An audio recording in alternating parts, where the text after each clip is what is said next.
Review has begun on Bill C-13. That's the act to amend the Official Languages Act. Of particular concern to Quebec's English-speaking community, references to Quebec's French language charter and the ability to work in English in federally regulated private businesses. Anthony Housefather is a Liberal MP for Mount Royal. Hi, Anthony. Hi, Mutsumi. So, Anthony, you don't usually sit in on the Official Languages Committee, but today you thought it was necessary to intervene. Why was that?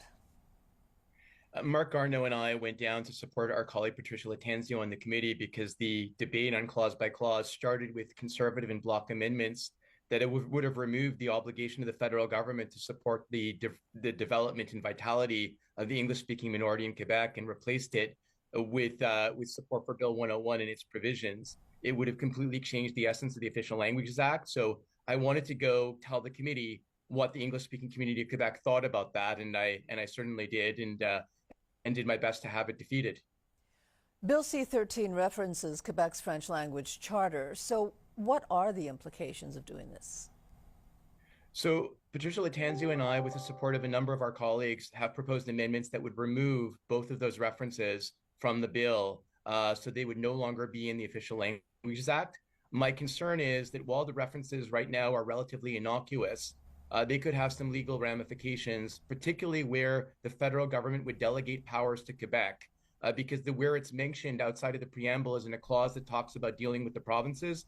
And I do not want Quebec to be able to argue that when the federal government delegates a power such as immigration to Quebec, it only needs to follow Bill 96 in terms of who deserves services in English. There's no appropriate reference to Bill 101 that should be in the Official Languages Act, and I will do my best to get it out. Bill C-13 will also extend the use of French in federally regulated private businesses. So what's that going to mean? So essentially, all the other parties, except for the Liberal Party, so the Conservatives, the Bloc, and the NDP, have all voted at various times over the last 2 years to apply Bill 101, Quebec's French language charter, to federally regulated businesses. And we as Liberals are a minority. We decided we would try to propose our own bill that was much more flexible than the charter of the French language.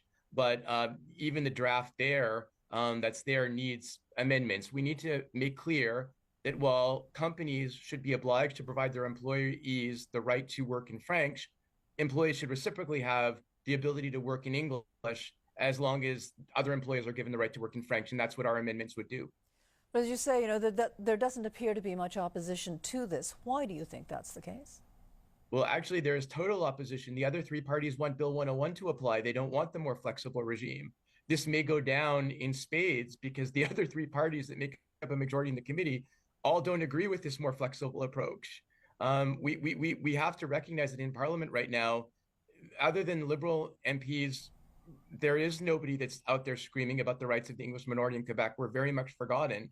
And these debates that are happening, that's why I went to committee today. I want to explain to the people I don't have a chance to speak to in the other parties how what they're proposing would really harm more than 1 million people in Quebec. So what happens now? Well, we only got through one amendment today. The first was the Conservative amendment that was terrible, and that was defeated because two of the Conservative MPs on the committee abstained, allowing the Liberals by themselves to defeat it. Now we're on a Bloc amendment that is equally horrible, and I'll just keep going back to help my colleagues on the committee try to defeat these amendments until we get to the good ones that we want passed. Okay. Thank you very much for taking time to speak to us tonight. Have a good evening. Thank you.